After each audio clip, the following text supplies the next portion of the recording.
Hello my dear students, welcome to our YouTube channel.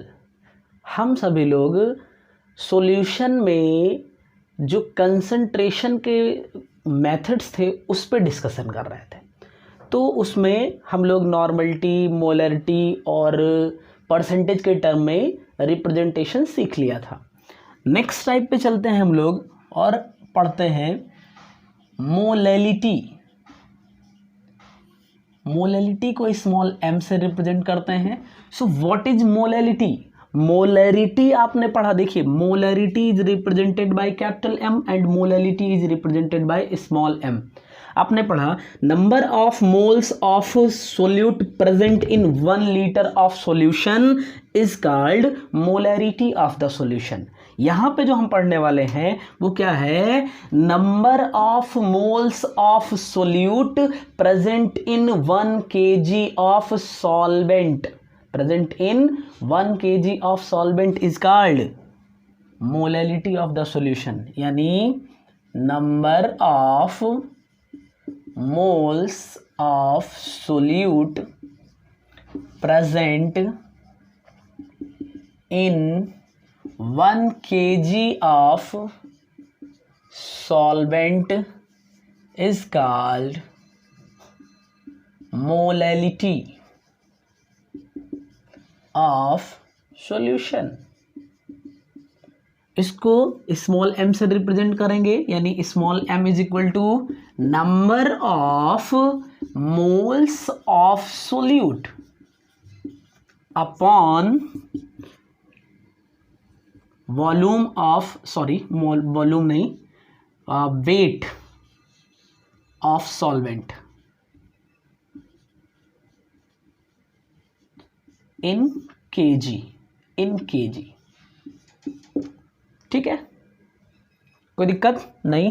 Molality के विषय में आप एक चीज और जान लीजिए, ये टेम्परेचर पे डिपेंड नहीं करती है। मोलैरिटी जो है वो टेम्परेचर पे डिपेंड करती है, ये टेम्परेचर पे डिपेंड नहीं करती है। ठीक है, चलिए अब नेक्स्ट टाइप जो हम लोग स्टार्ट करते हैं वो है मोल फ्रैक्शन। क्या है? Mole fraction. तो मोल फ्रैक्शन क्या होता है? जैसे मान लीजिए सॉल्यूशन है, तो सॉल्यूशन में 1 या 2 या 3 कंपोनेंट्स हो सकते हैं। तो किसी एक कंपोनेंट का मोल फ्रैक्शन हमें लिखना है, सो हम क्या लिखेंगे? Mole fraction of a component। Mole fraction of a component is equal to क्या होगा? Number of moles of that component, यानी जिस कंपोनेंट का हमें मोल फ्रैक्शन लिखना है उसी कंपोनेंट का हम क्या करेंगे? नंबर ऑफ मोल्स ले लेंगे और फिर क्या करेंगे? Total number of moles of components of the solution। ठीक, यानी सॉल्यूशन में जितने भी कंपोनेंट्स हैं उन सारे के जो मोल्स हैं उसको ऐड करके वो हमारा टोटल मोल बन जाएगा। सपोज दैट एक सॉल्यूशन है, दिस इज द सॉल्यूशन, इसमें एक कंपोनेंट है A और दूसरा कंपोनेंट है B। मान लीजिए कि कंपोनेंट A है, इसका Na मोल प्रेजेंट है और इसका Nb मोल प्रेजेंट है। तो अगर हम मोल फ्रैक्शन को कई बार x से कई बार xi से रिप्रेजेंट करते हैं, इसको कह लें xa और इसको कह लेते हैं xb। तो xa इक्वल टू क्या बनेगा? Number of mole of component A यानी कि Na अपॉन सॉल्यूशन में टोटल कितना मोल है? A का Na मोल है और B का Nb मोल है, यानी दोनों का सम Na प्लस Nb। अगर हम ऐसे लिखना चाहें तो क्या लिख सकते हैं? Mole fraction of component B is equal to number of moles of component B यानी कि Nb upon total number of moles of components present in solution, यानी कि Na प्लस Nb। ठीक है, ये हुआ हमारा मोल फ्रैक्शन। अच्छा, मोल फ्रैक्शन से रिलेटेड एक चीज और आप यहां पे जान लीजिए कि जो कंपोनेंट्स होते हैं उनके सारे कंपोनेंट्स के मोल फ्रैक्शन का जो सम होगा वो कितना होगा, हमेशा कितना होता है भैया, 1 होता है। हमेशा हमेशा कितना होता है, 1 होता है। ठीक है, चलिए एक बात और समझ सकते हैं। मान लीजिए कोई सॉल्यूशन है और उस सॉल्यूशन में आई कंपोनेंट्स है, यानी 1 2 3 4 5 6 ऐसे चल के आई कंपोनेंट है। तो जो आईथ कंपोनेंट का मोल फ्रैक्शन होगा उसके लिए हमें क्या करना पड़ेगा, number of moles of ith component upon total number of moles of solution, यानी N1 plus N2 plus N3 plus dot dot dot Ni। इसको आप क्या लिख सकते हैं, ये 1 2 3 4 यानी अप टू आई टर्म का समेशन है। So xi equal to Ni upon sigma Ni, आप इसको लिख सकते हैं। ठीक है, कोई दिक्कत नहीं है। तो ये था हमारा मोल फ्रैक्शन। अब चलिए इससे रिलेटेड कुछ बातें हम लोग जानते हैं।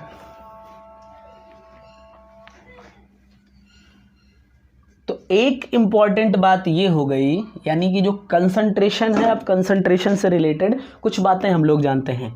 पहली बात तो ये हो गई कि अगर हमें किसी एसिड की नॉर्मलिटी फाइंड करना हो तो कैसे फाइंड करेंगे, एसिड की नॉर्मलिटी और मोलैरिटी में क्या रिलेशन होता है, तो ये होता है मोलैरिटी ऑफ द सॉल्यूशन। यहाँ एसिड है तो क्या हो जाएगा, बेसिसिटी। ठीक है, बेसिसिटी हो जाएगी यहाँ पे। और अगर हमें यहाँ पे बेस का बताना है तो यहाँ पे क्या हो जाएगा, मोलैरिटी इंटू एसिसिटी हो जाएगी।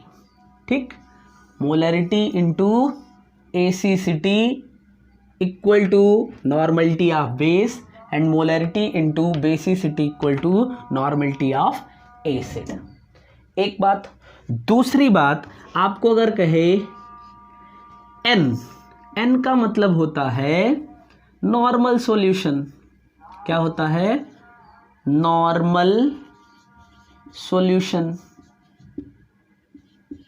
ठीक, हो सकता है आपको कह दे n/2 या फिर ORR 0.5n, यानी कि 1/2n या फिर 0.5n। तो इसका मतलब होता है सेमी नॉर्मल सॉल्यूशन। इसका मतलब क्या होता है, सेमी नॉर्मल सॉल्यूशन।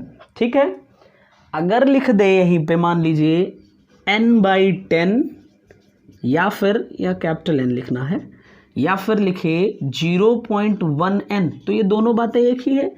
इसका मतलब हो जाएगा डेसी नॉर्मल सॉल्यूशन। क्या, डेसी नॉर्मल सॉल्यूशन। ठीक है, अच्छा सपोज दैट ये लिख दे 10n, तो 10n का मतलब हो जाएगा डेका नॉर्मल सॉल्यूशन। तो भैया हम लोगों का जो expressing methods of concentration of solution था वो टॉपिक अब कंप्लीट होता है।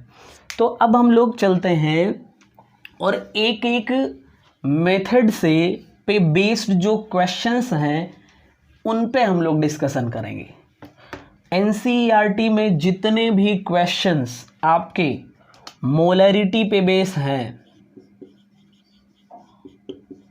मोलैरिटी पर बेस्ड क्वेश्चन जितने भी हैं उन सारे क्वेश्चंस को हम एक एक करके देख रहे हैं। मोलैरिटी के बाद फिर हम लोग मोलैरिटी पे बेस्ड, मोल फ्रैक्शन, जितने भी क्वेश्चन हैं एक एक टाइप पे करते हुए मैं सारा करवाऊंगा आप लोगों को। ठीक, बस आप हमारे साथ बने रहिए और वीडियो को ज़्यादा से ज़्यादा शेयर करिए। मैं पूरा सिलेबस आप लोगों को कंप्लीट करवाऊंगा। आज से आपको डेली के डेली एक वीडियो मिलेगी। अभी तो बीच में कुछ प्रॉब्लम हो जा रही थी बट आज से आपको डेली एक वीडियो मिलेगी।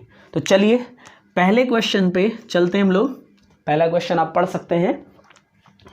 Calculate the molarity of a solution containing 5 gram of NaOH in 450 ml solution.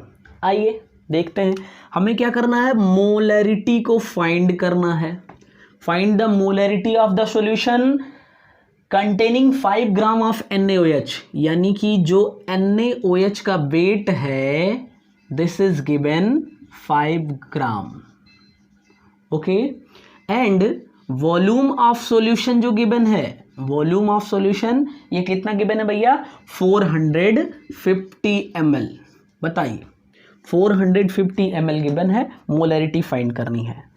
तो आप समझो molarity equal to number of mole of solute upon total volume of solution in millilitre, या फिर सॉरी इन लीटर, या फिर अगर millilitre करेंगे तो यहाँ पे क्या करना पड़ेगा, 1000 से मल्टीप्लाई। एन तो हमें पता नहीं है, एन हमें पता नहीं है। एन इक्वल टू क्या होता है, स्मॉल w यानी weight of solute upon molar mass of solute. तो यहाँ पे NaOH है तो हम यहाँ पे दोनों जगह पे NaOH कर लेते हैं। बताइए भैया कोई प्रॉब्लम नहीं। तो यहाँ पे हम कर लेते हैं weight of NaOH upon mass of NaOH। बोलिए, थोड़ा अच्छे से लिख देता हूँ, mass of NaOH into V in ml। अब बोलिए कोई समस्या नहीं होगी, ठीक है। चलिए सो मोलरिटी इक्वल टू वेट तो गिवन है 5 ग्राम है, मास ऑफ NaOH नहीं मालूम है, तो मास ऑफ NaOH कैलकुलेट कर लेते हैं। Na का कितना होगा, एटॉमिक वेट 23, O का कितना होगा 16 और हाइड्रोजन का 1। तो देखिए 16 1 17 प्लस 23 40 हो जाएगा। कितना हो जाएगा, 40 हो जाएगा।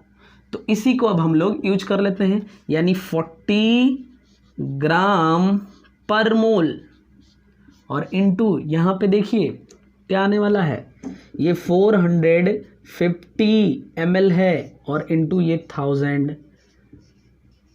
ठीक, कोई समस्या नहीं होगी। तो चलिए 1 0 1 0 1 0 1 0 कैंसिल कर दिए, 5 से इसको कैंसिल कर देते हैं, ये 9 हो जाएगा।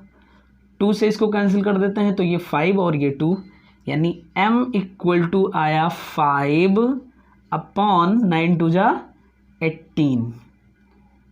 ठीक, तो अब ये आपका शायद ये आप लोगों को ना दिख रहा हो तो इधर हम लोग लिखते हैं m equal to 5 upon 18। So m equal to 0.2, ये कितना हो जाएगा 50 हो गया, तो 2 टाइम्स चलेंगे तो 36 हो जाएगा, यानी कि 14 आ गया। ठीक भैया, और ये फिर चलेगा 7 टाइम्स, तो नियरली आप लिख सकते हैं 0.27। अरे बताइए 0.27 आप लिख सकते हैं। ठीक है, चलिए अब आगे हम लोग चलते हैं।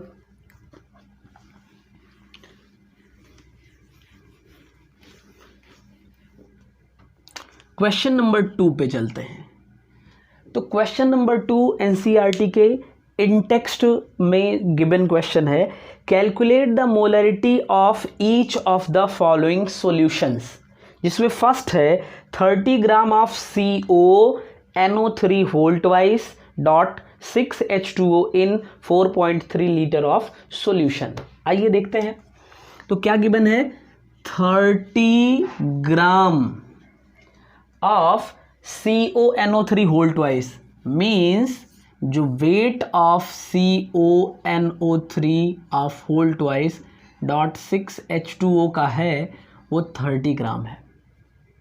तो इसका हम मोलर मास कैलकुलेट कर लें, यानी मोलर मास ऑफ CaNO3, यहाँ पे होल ट्वाइस करना था, होल twice dot 6H2O equal to, तो देखो ये कोबाल्ट है, कोबाल्ट का कितना हो जाएगा 59 हो जाएगा, प्लस करेंगे N का होता है 14 प्लस यहाँ पे ऑक्सीजन का 16 होता है, मगर 3 ऑक्सीजन है तो 3 से मल्टीप्लाई कर लेते हैं, और ये टोटल कितना है 2 है, यानी 2 से मल्टीप्लाई करते हैं यहाँ पे, प्लस 6 इंटू H2O का, देखिए यहाँ पे इसका तो होता है 16 प्लस 2 18 हो जाएगा।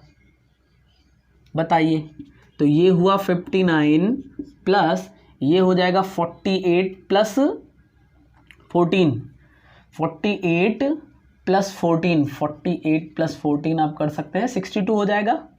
ठीक है, तो 62 प्लस ये कितना हो जाएगा 108 हो जाएगा। ठीक है, कोई दिक्कत नहीं है। अब इसको हम लोग ऐड कर देते हैं, तो ये हो जाएगा 9 और फिर 1 2, तो 219 ये बन जाएगा। ठीक है, सब कुछ सही होना चाहिए, देख लीजिए एक बार।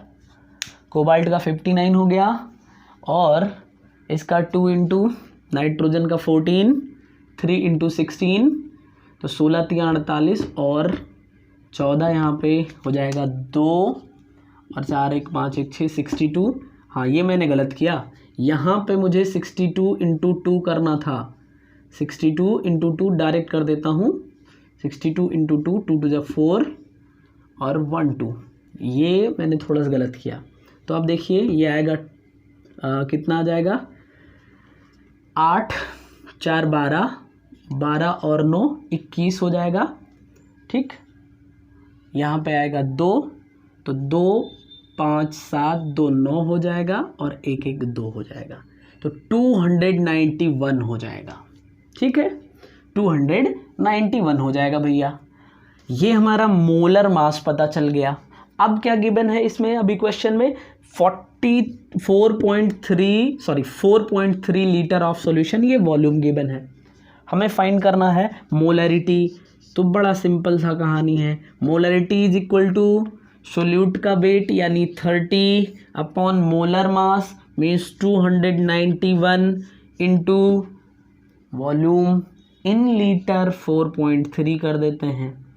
ठीक भैया, इसको अब हमें सॉल्व करना है, इसको फटाक से आप सॉल्व करिए और आंसर आपको मिल जाएगा। बताइए, 3 10 जा कर सकते हैं, 3 से इसको कैंसिल कर सकते हैं, 3 9 जा 27 एंड 3 7 जा 21। सो मोलरिटी इज इक्वल टू आया 10 अपॉन 97 इंटू 4.3, 97 इंटू 4.3। हाँ भैया, तो इसको सॉल्व तो करना ही पड़ेगा हम लोगों को। सॉल्व करते हैं अगर, तो कितना हो जाएगा, इसको मल्टीप्लाई करिए तो ये बन जाएगा आपका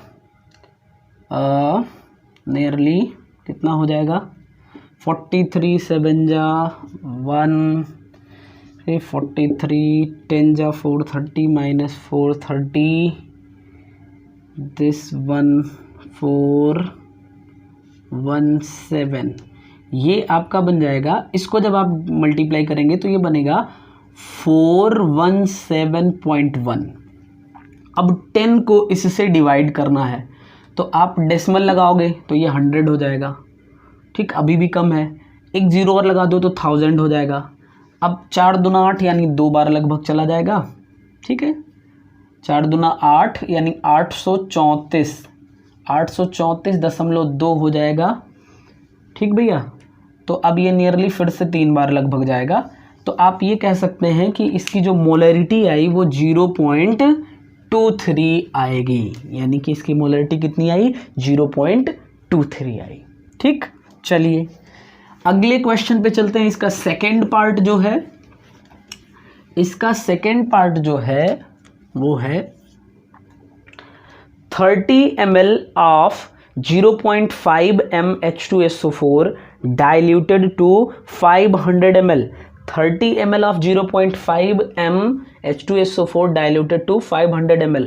तो अब आप समझो, इसका मतलब ये हुआ कि 0.5 m H2SO4, ठीक है, 1000 ml में 0.5 MH2SO4 के कितने मोल प्रेजेंट है?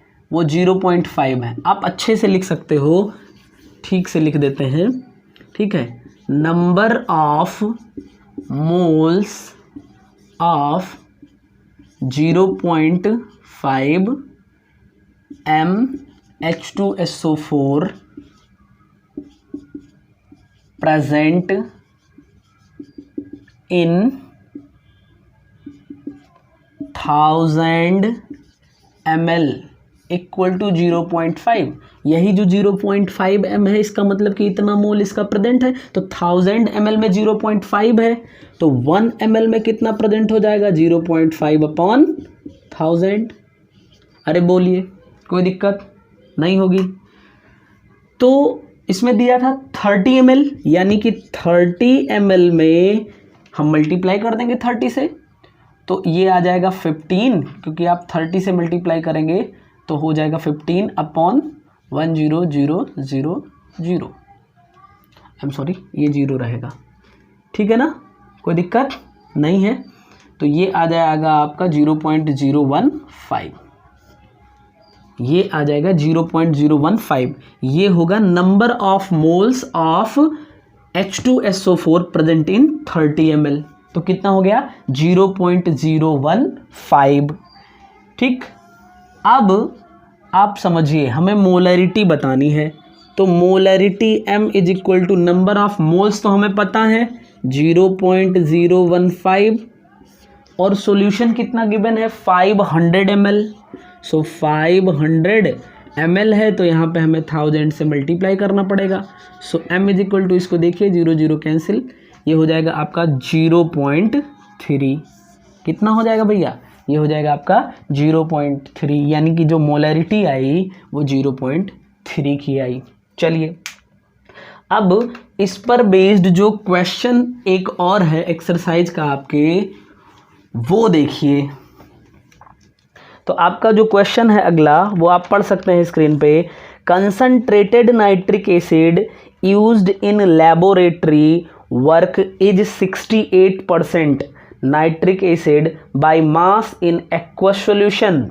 ठीक है, what should be the molarity of acid if the density of the solution is 1.504 ग्राम पर लीटर। आइए अब समझते हैं, इसका मतलब क्या है? 68% HNO3 है, यानी 100 ग्राम सॉल्यूशन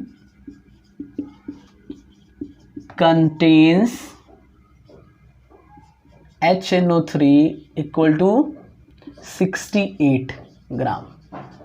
68 ग्राम है, और जो मोलर मास ऑफ HNO3 होगा वो देखिए 16 3 48 और 1 49 और 14, ये 63 हो जाएगा। बताइए, कोई दिक्कत नहीं है। तो अगर हम HNO3 का मोल कैलकुलेट करें तो हो जाएगा 68 अपॉन 63। ये कितना आएगा? ये 1 टाइम्स आएगा, 0 लगा देंगे तो ये हो जाएगा 500, और फिर ये जाएगा 7 टाइम्स, ठीक है, और 7 3 21 7 6 42 2 44, फिर आपका ये 9 बार चला जाएगा। ठीक है, तो ये आपके number of moles of HNO3 बन जाएंगे।